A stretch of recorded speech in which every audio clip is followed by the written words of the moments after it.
You're listening to the OCD Stories podcast, hosted by me, Stuart Ralph. The OCD Stories is a podcast dedicated to raising awareness and understanding around obsessive-compulsive symptoms. I do this through interviewing inspired therapists, psychologists, and people who have experienced OCD. Welcome to the OCD Stories. And welcome to episode 412, and in this one I chat with Laura, who has kindly agreed to share her OCD story with us. And in particular, we talk about relationship-themed OCD, going inpatient, getting misdiagnosed, getting effective therapy for OCD, exposure and response prevention therapy, the inner critic, compassion-focused therapy, and much, much more. I really enjoyed Laura's story, a lot of twists and turns, but it's amazing to see how well she's doing now and the work she's put in. Hopefully it inspires many of you, which I'm sure it will. And thank you to NoCD for supporting the podcast. NoCD offers effective and convenient therapy available in the US and outside the US. To find out more about NoCD, their therapy plans, if they currently take your insurance, or to download their free app, head to go.treatmyocd.com/the OCD stories, or the link will be in the episode description. Thank you to all of our patrons for supporting our work. To sign up to our Patreon and to check out the other benefits you'll receive as a patron, please see the link in the show notes. And thank you to you guys, as always, for listening. I deeply appreciate it. And thank you to Laura for being vulnerable and sharing her story. And without further ado, here is Laura. Welcome to the podcast, Laura. Thank you. Thanks for having me. Yeah, it's good to have you here. And as you know, I'd like to hear your OCD story, and you can share that now in as little or as much detail as you want to give. Okay, so before I start, if it's okay, I did just want to take a quick opportunity to just say thank you to the people that have gone before me, really. The courage and bravery that they've shown in sharing their own stories has been hugely beneficial for me in terms of my learning about my own difficulties. And it's also really, I felt very, very isolated at times. And although I've never met anyone with OCD, the stories that I've heard, both from the therapists and probably for me more so from people who have experience of OCD, have really given me a lot of hope and probably the courage and bravery to come on and share my story as well. And so thank you to you, Stu, as well, for doing this piece of work, because it's just been a bit of a lifeline for me in some ways. And I'll always be grateful for that. So thank you. Thanks a lot. So yeah, your story now. Your time and turn to add to it. Yeah. Okay. So I'm in my mid-40s now, and I first became really, really quite unwell with what I now know to be OCD when I was around my late 20s, and it was a very, very difficult time for both me and my family, because none of us really knew what on earth was going on. For a bit of context, I was getting married in the December of the year where my symptoms just got really, really bad. And I'd been with my partner then, I think for around 10 years before that. We had a house together, we'd settled down together. Getting married, I guess, hadn't really been a big important thing for us to do. But we decided to. We're going to have quite a small, no fuss wedding, really. And I was, excited about it at the start of the year. I was excited about it. I was looking forward to it. I was finishing my master's degree at that time, so I was working, and I was working full time as well. My husband was also working full time, and so we were sort of fitting things around all of that. And in the March of that year, we actually went away on a sort of trip of a lifetime to New Zealand. Some of our friends were out there, travelling, and my husband had an idea that we could go and meet them and have a bit of a holiday ourselves, but also spend a bit of time with them. And he planned a lot of that because I was really busy with my other stuff. We did it. It was 3 weeks, and it was probably one of the best 3 weeks of my life. We had an amazing time, did all sorts of things. I went out and swam with dolphins in the ocean. He did bungee jumps. We kayaked around the coast of New Zealand. It was a magical time, really. And that's just to give you a flavour of how it was at the start of the year. And so everything was going really well, really. I can remember having conversations. The friend who I'd gone out to New Zealand with was going to be my bridesmaid at the wedding. We were having chats about what it was going to be like, quite, excited and stuff. And we came back home, went back to work. And then in the May of that year, my husband phoned me in work one afternoon and just said, my dad's not very well. And his dad had fallen, had basically had a massive heart attack while he was away working somewhere away from home. He'd been taken to intensive care, was on life support, and probably wasn't going to make it. So my husband was like, I'm going down to see, the family were all like, we're going. And I was like, well, I, need to come with you. I'm not going to let you drive on your own in this situation. So we went. And my husband's father, so my father-in-law to be, we did see him in the intensive care unit, but he did pass away that evening. And it was a massive, massive shock for the whole family, obviously. Even now when I'm talking about it, I can feel myself getting quite upset and anxious about just all of that time, really. And I can remember myself and my husband stayed over in the hospital that night to sort of deal with some of the paperwork and stuff. The next morning, collect some belongings and that kind of thing. And then it felt like we kind of went back to our life. We don't live too close to either of our families, so went back to our life, and everyone sort of was grieving in their own way, really. And then in the October, I know this might sound like it's not relevant, but I think it probably is relevant, because in the October of that year, around October time, it was when I was starting to have my hen party and stuff. All I can remember is just almost overnight getting these thoughts that I didn't love my husband anymore, that I was betraying him somehow, that I was going to stand up in front of people and, make this commitment to this person for the rest of my life. And how could I do that when I didn't, when I wasn't sure I had these feelings for him, which I'd been sure that I'd had for like so long, and there'd been no, I hadn't had any signs of any kind of like OCD in relation to our relationship at all, I'd say, before that, or nothing that had stuck like this did, really. And it just got worse and worse and worse. I was looking back now, I can see that I was seeking reassurance from my mum. I started not sleeping. So I can remember nights and nights of really intense insomnia. I was still trying to work because I was just like, what on earth is going wrong for me? Am I just getting like massively cold feet here? Do I just need to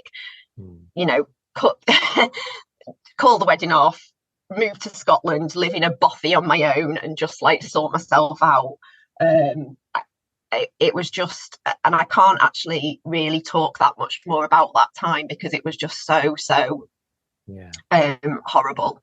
And what I can remember is this just awful tension between these thoughts that I was getting, which felt so incredibly, incredibly powerful and real, and something inside me which was going, this isn't right, you know.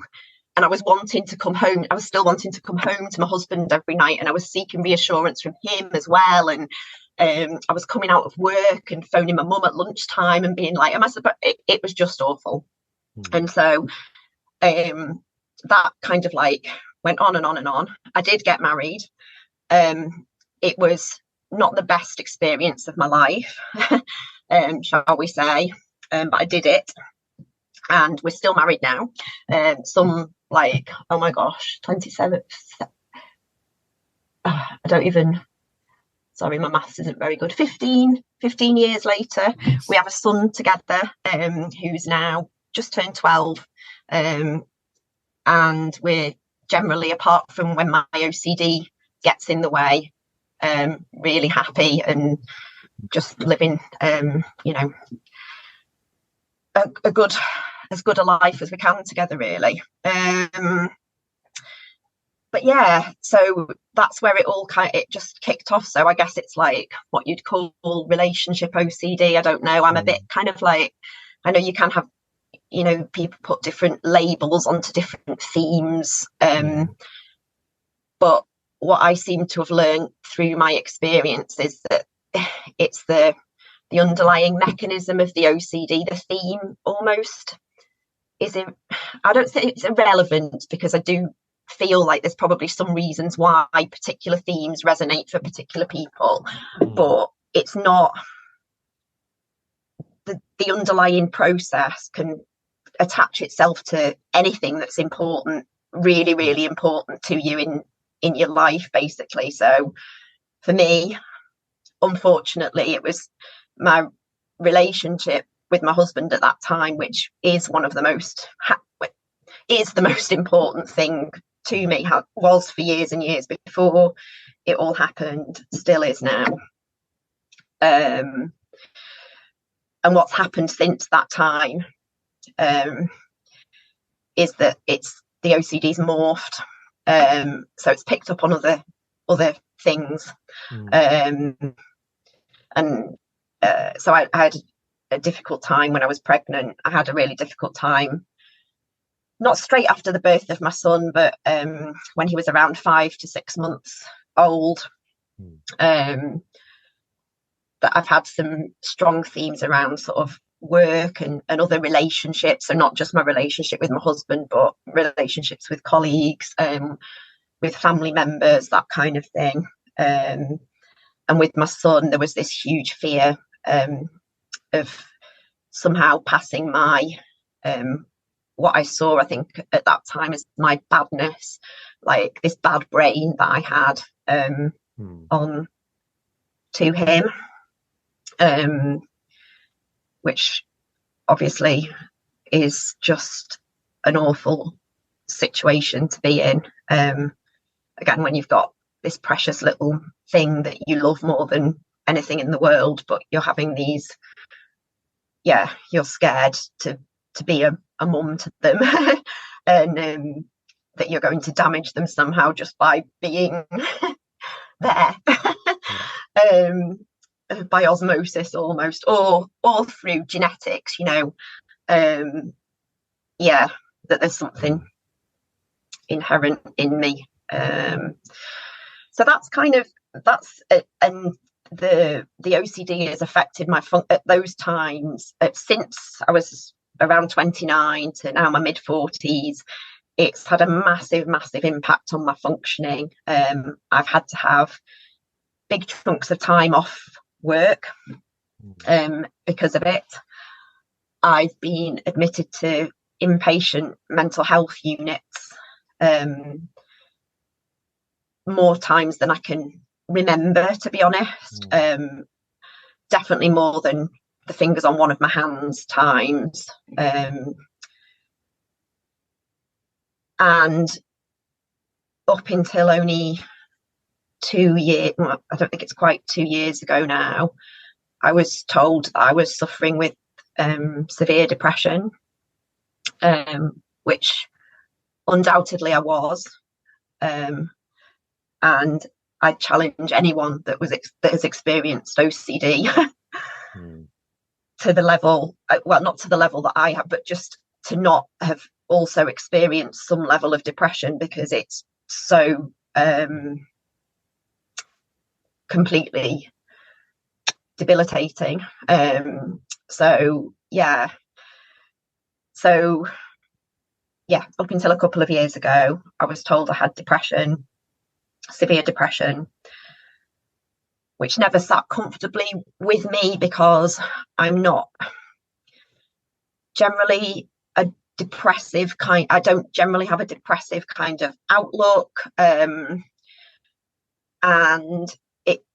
I just felt, my mum had said to me quite a few times, I think this is OCD, Laura. And I'd be like, no, I'm not, I'm not washing my hands. I'm not, that can't be what it is. I thought I might have had schizophrenia.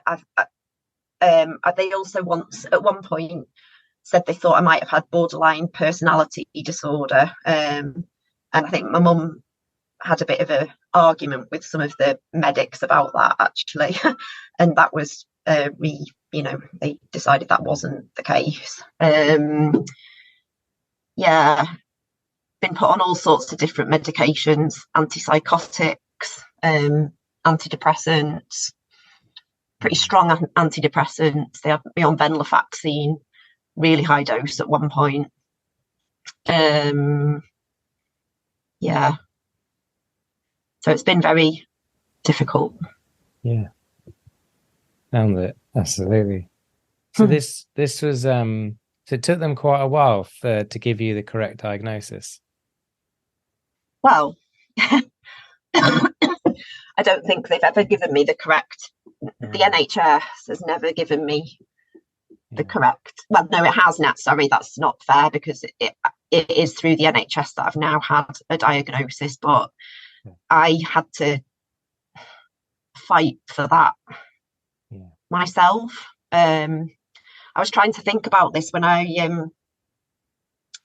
so when I was presenting to mental health services, and I'd present in absolute crisis. So by the time people got to see me, I'd have probably tried to run away from home without telling anyone. I'd have driven off to some other part of the country, usually somewhere that I associated with safety. So it would be looking back now, I didn't know that at the time, but I'd go somewhere where I'd felt safe in the past, where I'd had like a good, where my life had been good or felt more stable.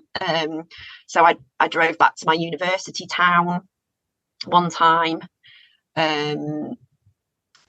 I tried to drive over to my mum and dad's once.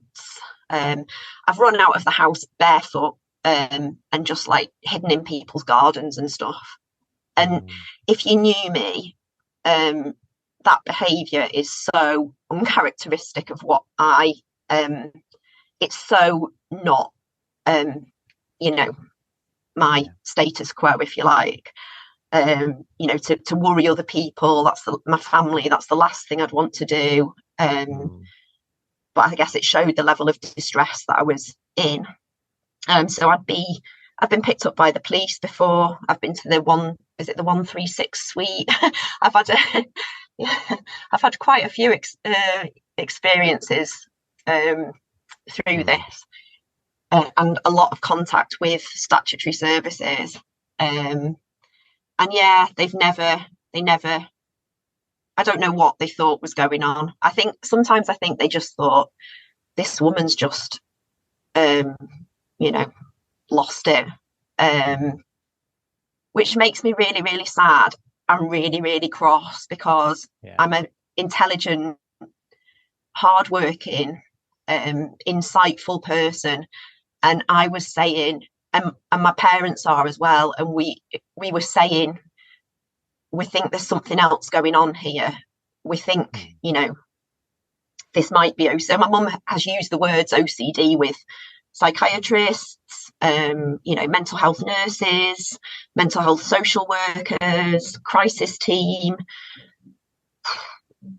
And one psychiatrist I can remember, this was actually not maybe like 4 or 5 years ago, came out to the house, and I said, what, they were like, what's going on, kind of thing. And I said, I think I've got OCD. And they were like, well, tell me what your obsessions are and tell me what your compulsions are. And I said, well, I have these obsessions about my relationships. I'm really scared that I hurt people unintentionally with my words or my actions. I have a lot of doubt around important things in my life. And then I check over, my compulsion is to check over these things constantly, like mental reviewing, the mental rumination, searching for evidence in my mind, trying to work out whether these thoughts are true or not. And he said, well, that's not OCD because you haven't got compulsions because you're not washing your hands. And I was just like, I actually said to him, you need to leave my house now. And he did. And but that feels like the kind of level of understanding that I was coming up against constantly when I was presenting. And another psychiatrist I remember seeing, I went to, and again, I was saying, do you think this could be OCD related? And I as with some of the other stories that I've heard, sometimes when you have when it kind of like gets massively, massively bad and affects your functioning to a point where you just can't really function in the world anymore, when you know it's OCD, or when I have realised it's OCD, I can then look back and be like, oh my gosh, like that time in my past, that time in my past, that time in my past. So I had, going back to when I was about 10 or 11, it was the time of the AIDS epidemic, HIV AIDS, and I had like a massive obsession and compulsions around hand washing, around catching HIV. My mum can remember me I can remember me washing my hands till they were red raw, being scared, like if there was a bit of tomato ketchup on the road when I was in town, or the pavement, I'd think that was blood, and then I'd think it had got onto my shoe, and then if it had got onto my shoe, then if I'd touched my shoe, it had got, that kind of thing. I can remember coming home from school one day, and it was not one, it was probably more than that, but having a full shower at lunchtime because I was obviously felt like I was contaminated with something. And that did settle down eventually. My mum did some work with me. I don't even know what really at the time, but I got through that to the extent where I wasn't ridiculously scared of blood. But if someone put like a syringe in front of me now, I'd just be like, whoa, get that away. So it's still like there a little bit, but and then when I was I also remember having this fear that I'd got pregnant when I was like in school, when I was about 13 or 14, and I didn't even have a boyfriend, and I wasn't interested in boys. And I can remember constantly looking in the mirror at my stomach to check whether, it looked like I was pregnant or not. Yeah. And like looking back now, I'm just like, oh my gosh, that was just, yeah. And then when I was 17, 18, I developed an eating problem. So like a restrictive anorexia type eating problem, which again, relative to some people's struggles with that sort of thing, didn't go on ridiculously long. It was probably maybe a year and a half. But my weight did drop really low. My periods stopped. It was around the times I was doing my A-levels. And it's, again, I did sort of recover physically from that as well with help from my mum. And also the fact that my period stopped kind of like jolted me into some sense of, oh my God, what am I actually doing here? And that was a long time ago. And I know things weren't as good as they are now in terms of awareness, but I did go to the doctor, and I remember sitting in front of this old fusty guy who'd done all my bloods and stuff, because my hormones obviously weren't right. And he just said, you just need to eat some more, Laura. And as a teacher at school they said to me as well, whatever's going on, Laura, not eating's not going to help. And that was the extent of the even recognition of it at school. So there was that. Then when I was at university, trichotillomania, I ended up with when I was doing my finals, I ended up with a massive bald patch on the back of my head because I'd been pulling my hair out. And I didn't even realise I'd been doing that until I saw a photo from my graduation where I was like hugging one of my friends, and you could see the back of my head. So yeah, there's definitely been some, at the point being, I sat in the psychiatrist's office. I remember taking this picture from my graduation, a picture of me when I was really, really underweight, telling her about the AIDS stuff and then what was going on now. And them still not like, and I just, so yeah. Yeah. It's frustrating. Really frustrating. Yeah. And then I did.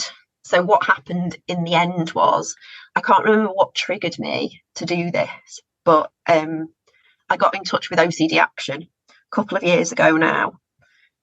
And I guess some of that stuff that I've been saying there's a bit negative and kind of like this, didn't happen. This was all, but positively, they were amazing.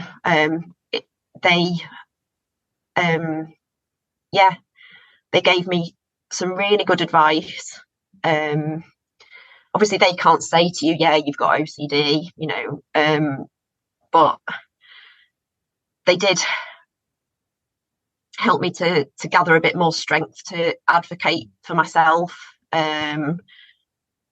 So what happened in the end was I went to my GP, armed with some information from them about, patient choice options in the NHS and stuff, because I had no faith left in local services, and I still don't have any faith in them in this regard. Really, they were good. I don't want to be seen to be slagging them off, because I'm not. And when I was acutely unwell and when I needed to go into hospital, they were there, and I'll always be grateful for that. And some of the staff and some of the patients that I met as well were amazing. But the actual getting a diagnosis and some help for my problem was just not, you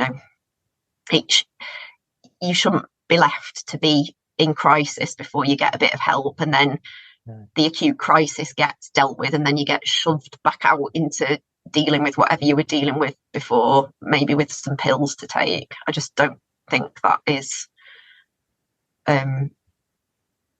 good enough, really, in the modern world that we live in, and with the understanding that there is now. I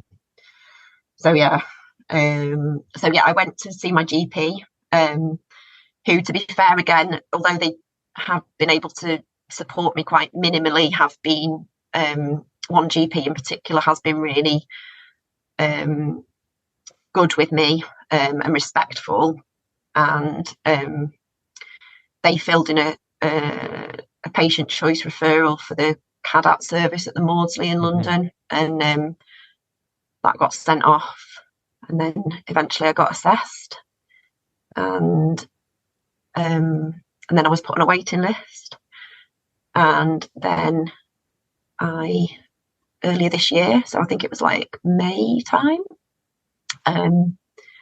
they got in touch with me and said, you're at the top of the waiting list. And I cried a lot. And then I've had some really amazing support from them, and it's really helped beyond what I could imagine. Anyone or anything could have helped me. That's amazing. The Maudsley are great. Lots of great OCD therapists there. And I mean, I'm sure there's more than this, but speaking to the two psychiatrist things you mentioned, the one in the office and then the home visit, they were two separate psychiatrists? Oh, I've seen numerous. I hardly ever saw the same psychiatrist twice. So the fact that you'd given them enough information that anyone with even a little bit of true understanding of OCD would be able to spot that this might well be OCD and we should probably do a full assessment. But it's really infuriating for me to hear that as a therapist, because we put psychiatrists on a pedestal And they're incredible humans. They're medical doctors. They've done a ton of work to get where they are. But it doesn't mean they're the gods of mental health. They're the gods of medication. But they're only as good as a clinical psychologist or a therapist if they've done as much reading about those diagnoses. But what's frustrating about it is they are the kind of the kings and queens of the DSM or the ICD, the diagnosis manuals, more so than therapists. But yet they're missing that mental compulsions are a part of OCD, which is really worrying given their job is largely diagnosis. That's quite worrying. And obviously, there are many, many wonderful psychiatrists out there, so I don't want to discredit them. No, not at all. It's just infuriating that you had so many that failed you, and you're not the only one. It happens a lot in the US and other countries too. And it's, again, not just psychiatrists, clinical psychologists, I'm sure, and therapists miss it all the time as well. But you'd hope psychiatrists, especially from a diagnosis standpoint, would do a bit better. But also, I guess, what also frustrates me from an NHS point of view, and again, there's wonderful therapists on the NHS, so I don't want to discourage anyone from going to the NHS, because obviously you're now with the Maudsley, and that's awesome. But there's always this talk in the press about the NHS is underfunded and blah, blah, blah, blah, blah. And yes, it is underfunded, but equally, certain areas of the NHS, especially in mental health, I think, waste money. Not intentionally, but if you had been diagnosed earlier, you wouldn't have had the 5 inpatient visits, which would have cost the NHS a lot of money. You wouldn't have then had to go to the Maudsley probably, which would cost the NHS. You would have had therapy earlier, intervened earlier, and made a huge difference. And then you don't need more funding if you're spending it wiser. So any MPs listening, still fund the NHS and increase their funding, but there needs to be more oversight in how it's spent. And one last thing, and I'll get off my soapbox, is it's an area I care about. The NICE guidelines across the UK, across the NHS for like various diseases and illnesses, and there's one for OCD, and it says, based on the research, this is what we recommend. And one of them is the main thing is CBT with ERP and optional medication. And yet none of these people were adhering to the NICE guidelines that were put in place to make sure these things don't happen to people like you've experienced. So why write them if you're not going to listen to them? It's so infuriating. Anyway, that's my soapbox. But so sorry you had to go through that. No, I don't disagree with anything. You're not the only one. No, and I don't disagree with anything that you've said. And I think the point, if it's okay for me to just say the point that you made about the sort of psychiatrists being the, they're the top tier, aren't they? Mm-hmm. And as a member of the public, if you present to a psychiatrist or numerous different psychiatrists and they tell you you've got severe depression, it's very, particularly when you're actually very, very vulnerable and very unwell, for you or your family to be able to stand up to that and say, well, no, we disagree with what you're saying and we disagree so strongly. It's not going to, that I'm someone who I believe other people would say about me that I do advocate, not just for myself, but for other people pretty well, actually, generally in my life. But I was very, very vulnerable in those situations. And so was my family, because they didn't know what was going on either. They had this person that they, cared and loved about so much and could see in so much distress and behaving in ways which were so out of character. And so to challenge that is incredibly difficult. And I know from talking to my mum at one point, she did actually try to go down that route. She was sent to the PAL service, patient advice, and my poor mum, bless her, just couldn't. It just felt like there was a brick wall coming down. It didn't feel to her, I don't believe, I can't speak for her, but that it didn't feel like she could, there was so much barriers to her actually getting anywhere, that she decided to put her efforts elsewhere at that time, i.e. sort of trying to make sure I was okay as I could be. And so it's very frustrating. And I think, as well as that point that you made about the cost to the NHS, that is absolutely my because at the end of the day, personally, there's been a massive cost to myself. My life's been massively affected. It still is, and probably, I don't know this, but I suspect, as in with other illnesses, the earlier you intervene, the less chance that you've got of it progressing and becoming more chronic and harder to treat, really. And I imagine that's probably the same with OCD. And so that didn't happen. So the personal cost from that perspective to me and my family and my employers, actually, it's been massive. I call it, what do I call it? I can't think of the word now. Like the collateral damage as well of it going on for so long. But the point about, at the end of the day, governments are going to be looking at crunching the numbers. MPs are going to be bothered about where the public purse, where the money in the public purse is going. I have actually thought, I wonder if someone actually sat down and calculated the cost of, like you said, my inpatient admissions, the police, the time, coming to get me from random far off places that I'd run away to, the medication that I've had to, just everything that surely would far outweigh what it would have cost had I been picked up and treated a bit sooner. Right. Well, it's like that whole saying, a stitch in time saves nine, and that stitch in time would have saved the NHS a lot of money. It would have saved you a lot of pain, heartbreak, and increased the quality of life for you. Even more importantly, forgetting the government and the NHS money, like your life's more important than that. Just using it to make a point. But and I absolutely agree with you. It's and in terms of speaking to, I think that's what, like, obviously I can talk about the personal cost to myself, but in terms of speaking to other people about this and trying to get some change, really, that is a bare fact, isn't it? I can't think that it would have cost more to give me some earlier treatment than it would have been to have all the interventions that I've. And I think they would have if they'd got the diagnosis right? Because they were giving you services, but it was just unneeded. Well, it was needed, but they could have had different services that were needed more, that would have stopped these other ones. If that makes sense. If they had given you the right services, as in, say, CBT or ERP, then they wouldn't.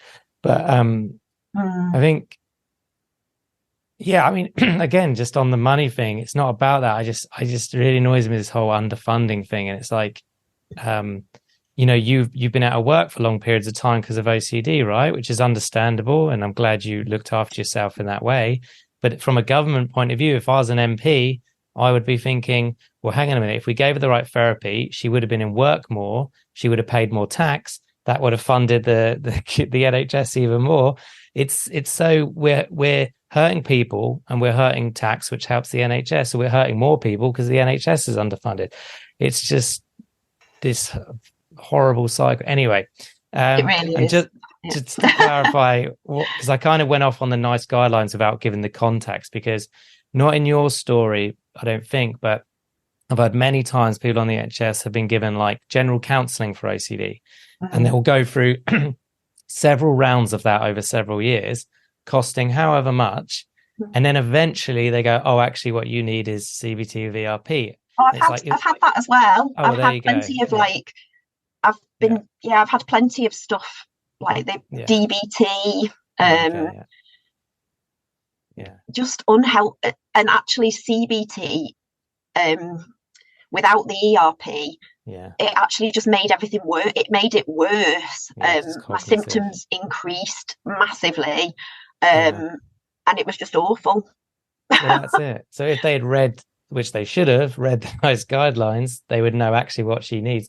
Oh, but then again, they wouldn't have read the OCD ones because they didn't know it was OCD. But I guess what I'm saying is often I've spoken to people where they know it's OCD and they still give them general counselling. Right, okay. And I'm not against general counselling. I'll use that with some of my clients when it's applicable, but not for OCD.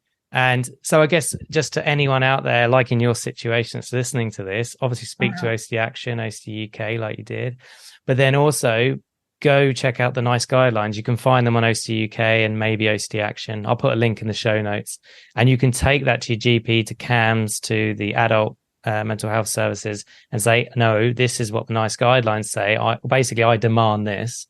And I think at least they have to somewhat follow the NICE guidelines. So you can almost tell them what is actually meant to get if they're not aware of it. So you can advocate for yourself in that way. It's difficult though, isn't it, when you're hard. And when you've got the nature of OCD as well, the thoughts are ego dystonic. They can make you feel like the worst person possibly in the world, and that's not a great position to then be trying to have to advocate for yourself with professionals, is it? It's So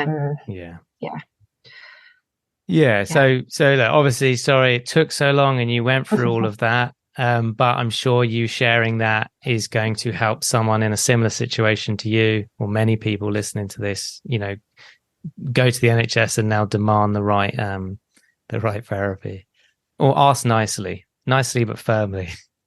And use the charities as well. OCD Action, when I rang their helpline, they never answer it, but they always get back to you, and they took the time to really listen to my situation, and I think they were even prepared to help me with the paperwork and stuff if I needed that. I just believe that if you feel like there's something else going on, there probably is.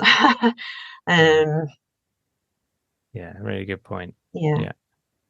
So look, you're with the Maudsley, or have been with the Maudsley. How have they been supporting you? What sort of type of work have you been doing with them? So I've finished my work with them now, just 2 or 3 weeks ago. So I had weekly sort of sessions, although we had breaks in between sometimes. And essentially, in a nutshell, how to summarize it? Well, it has been CBT and ERP, but I guess because of the nature of my thoughts being very like my compulsions being very mental compulsions and ruminations, we spent quite a bit of time at the start sort of unpicking what was going on for me and developing a joint formulation of what the problem possibly was, using some examples of, like, there'd be something that would have distressed me at work or in my family life, and I'd bring that to the session, and we'd kind of unpick it and use it to understand how the OCD cycle was working for me. And then we came up with a sort of theory A and theory B model. Theory A being that my problem is that I'm this terrible, awful person that doesn't love my husband and can't form relationships and all those other things that go on. And theory B being that I am actually absolutely none of those things, but I am a massive worrier. And I do have a lot of anxiety around some of those issues. And that's the thing that needs to be tackled. And then we did, so to sort of help start to tackle that, we did quite a lot of exposure work around some of the themes that I'd struggled more with. And this was all, I didn't ever actually go down, I never met my therapist face to face, so it was all over Zoom, Teams, it was MS Teams. But yeah, we'd like actually do some of the things that I was doing compulsively outside of the sessions, but I had to do them in the sessions with my therapist, and kind of like sit with the anxiety of what was coming up, really, rather than carrying on down that rabbit hole and getting further and further into it. So trying to understand what the actual first sort of thoughts or first doubts, uncertainties were, and sitting with them instead of diving into the rabbit hole and going into the ruminative compulsive process. And that was really hard. Like, there was a lot of tears. I used to come out off some of the sessions just absolutely exhausted, but also it was quite a release in some ways, and it was that sense of getting that sense of that you can, you know, anxiety is not nice, it's horrible, it's, you know, no one wants to feel that way, but it'll come and then it'll go if you let it, rather than if you don't let it come and go and you keep feeding it, it's just going to ramp up and ramp up and ramp up until the point where you're running off to, you know, God knows where or whatever. So we did that, and then also we did quite a lot of work trying to separate what were my ruminative thoughts and what were the actual key sort of OCD doubts and worries that were kicking that off. And then I've got this horrendous loop tape, which is half an hour of me talking saying some of the sort of key OCD sort of trigger thoughts over and over again that I had to listen to like half an hour every day, or as often as I could. And actually just yesterday I've had a bit of I don't get relapses in the same way that I used to. I get kind of like these like little humpy kind of like bumps in the road almost, really. I'd describe them as rather than like massive like trough. But I've been through a bit of one of those this week. And so I've had my loop tape out and I've been listening to that in the car, and kind of what that seemed to do for me is it's like it brings on the anxiety. And I try and focus on that. And then every time my mind starts to go off down the ruminative cycle, I have to come back to the key thoughts and the loop tape. And yeah, that seems to work, to have definitely helped. So that's the main. And then towards the end of the sessions, I was asked to, well, we could have done it together, but I said I wanted to do it on my own, sort of come up with a bit of a summary of how things, you know, what we'd worked through. And so I've done like a pictorial sort of diagram, because during the therapy, another thing that was used a lot was mental imagery and humour as well, actually, which was brilliant. There's one session that I've recently listened back to, actually, where I'm laughing about something. And I said to my therapist, I would never have ever thought that I could be laughing about these, you know, these thoughts and this situation. And don't get me wrong, I don't always laugh about it. And sometimes I can be really, really, you know, but yeah. So that sort of gathers all these things together. The other thing that we did, which was brilliant for me as well, was a few sessions where my therapist would pretend to be OCD and I'd be my sort of like my thoughts, and they would answer my thoughts in an OCD way.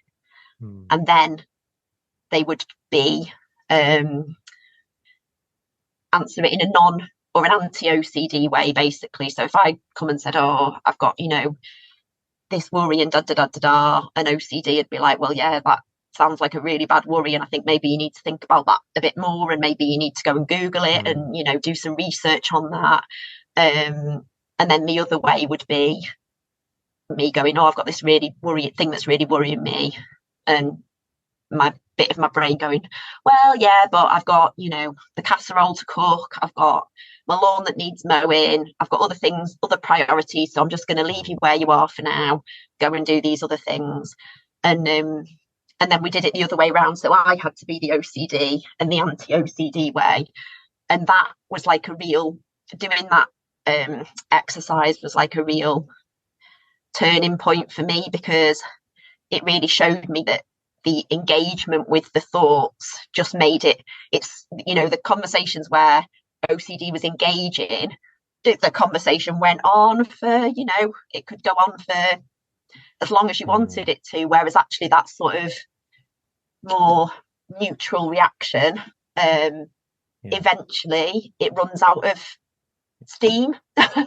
Yeah. I think it's the best way of putting it. So that has also really helped me, because it's so easy to slip back into and I still do it now. I like hold my hands up. Like this week, it's been really, really hard for me. I've been really, really having to ground myself, try and use as much sort of being in the present moment, mindfulness stuff to try and stay present and not go into that. We called it like a bit of a vortex or the spider's web or whatever. But yeah, it does that sort of neutral kind of like, yeah, well, here you are again, you know, I know you, I've been here before with you, and I've got other things that I value. I know I've heard you talk about or other people talk about values a lot, and the importance of being able to focus on your values and thinking about what do I value here today now, never mind all that stuff. So yeah, and then the other thing, just to mention, I know we've not got long left now, that came up for me a lot was just this self-critical throughout all this process, was just the level of self-criticism that was going on in my mind, and just how utterly awful that I could be to myself. And I don't think that helped with my OCD, but I think it was probably there. I don't know why it's there. I don't know. It's a mystery, but it's there. And so that was getting in the way sometimes. And so what I've been left, or what I asked for before the sessions ended, was just a bit of some resources to sort of help me work a bit more with that.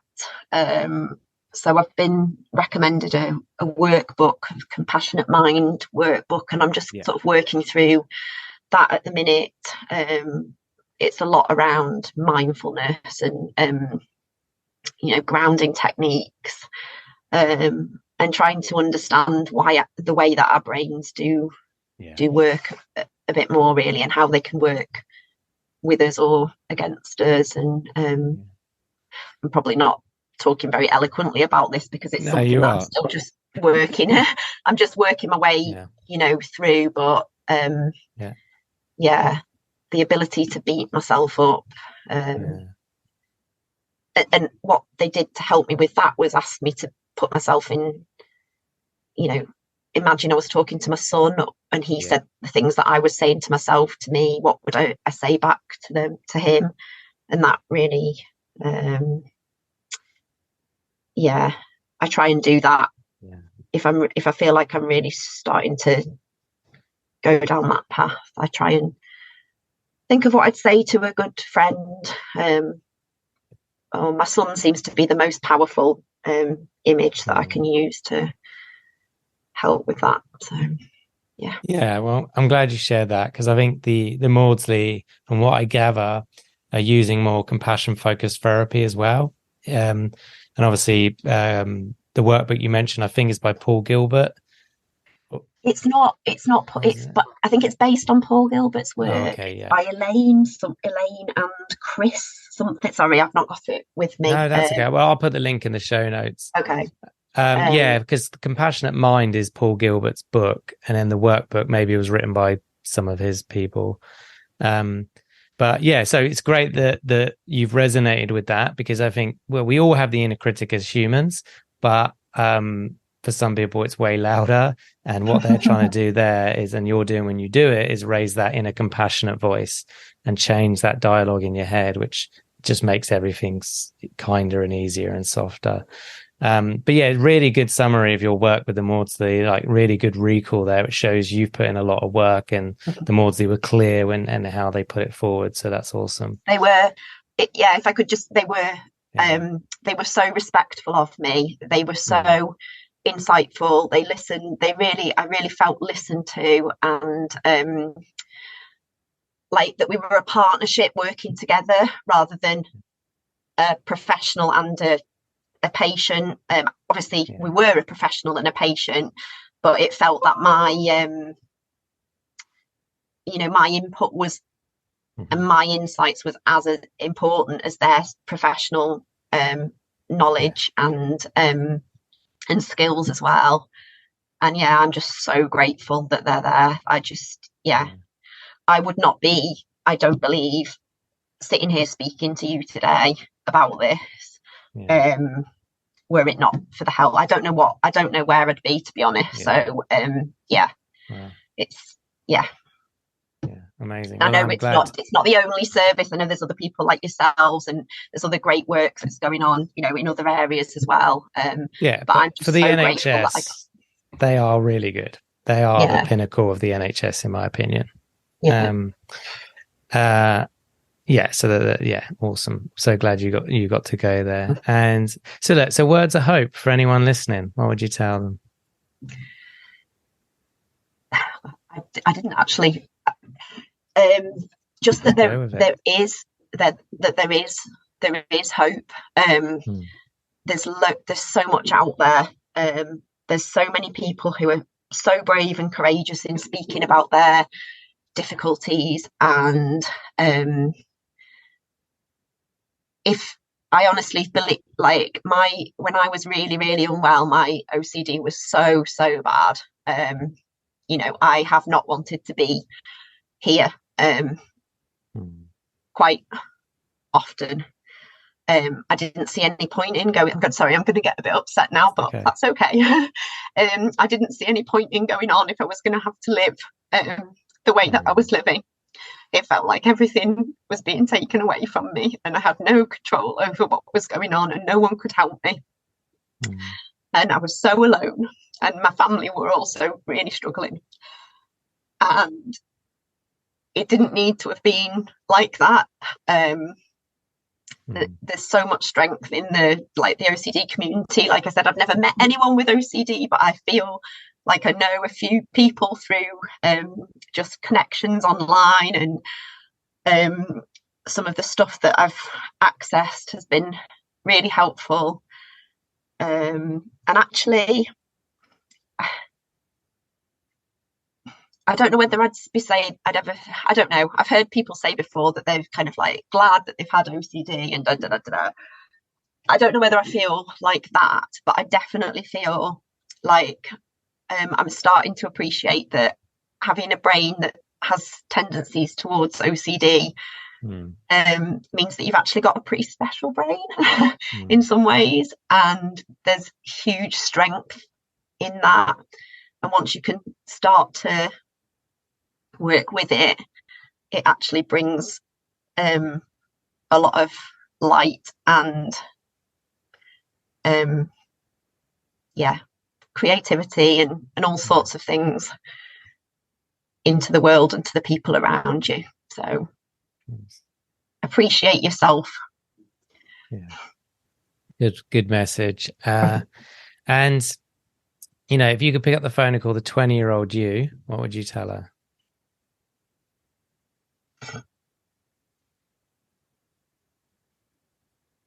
Um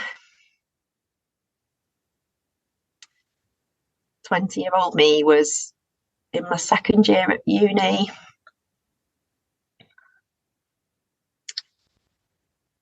Just treat yourself better. And it wasn't like I treated myself up, but just, And actually the other thing is to be fair to yourself, because when I've been doing some of the compassion work, the word compassion sits a little bit. I find it quite. It didn't quite sit with me. But when we talked through it together, we came up with the word fair. And being fair to myself is something that I'm trying to do. And if I have any regrets about what I've done in the past, it would be to try and be a bit more balanced in my view of myself. Amazing. Yeah, I like that adjustment of the wording as well. And then you got a billboard. What do you want written on that billboard? Is it here where I live?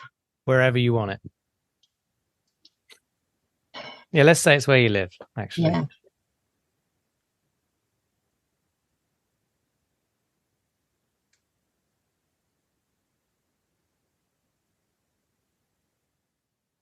It'd probably be something like, is it the strapline for the OCD action that's OCD? It's not what you think, or something like that.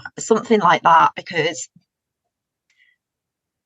as we all know, there's just so much misconception still around what it is.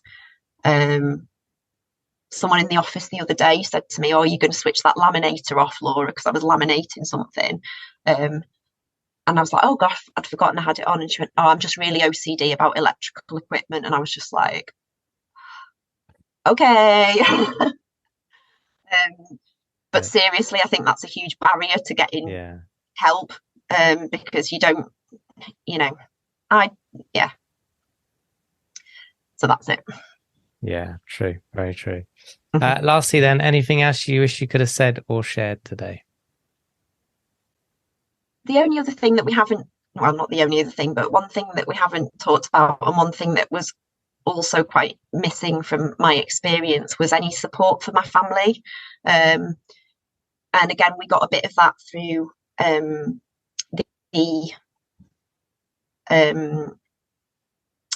work that I did with the Maudsley. They were quite accommodating of having a session with my family and talking about some of the difficulties. But I think with OCD, like the role of the people around you can be massive in either helping or hindering your recovery.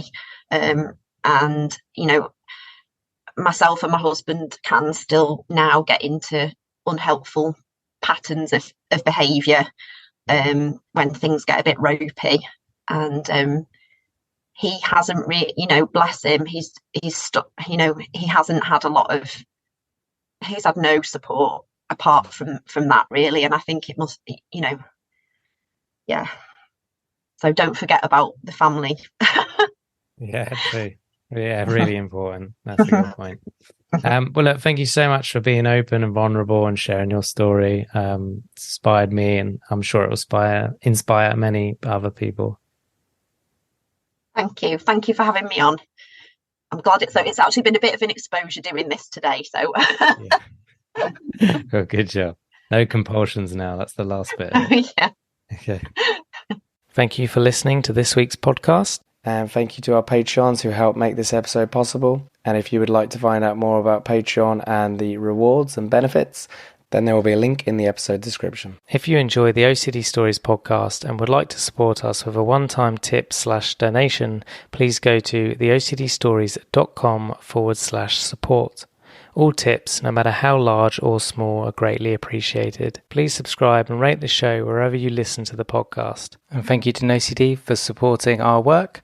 If you want to find out more about NoCD, head to go.treatmyocd.com/theocdstories or click the link in the episode description. And quick disclaimer, guys, this podcast is not therapy. It is not a replacement for therapy.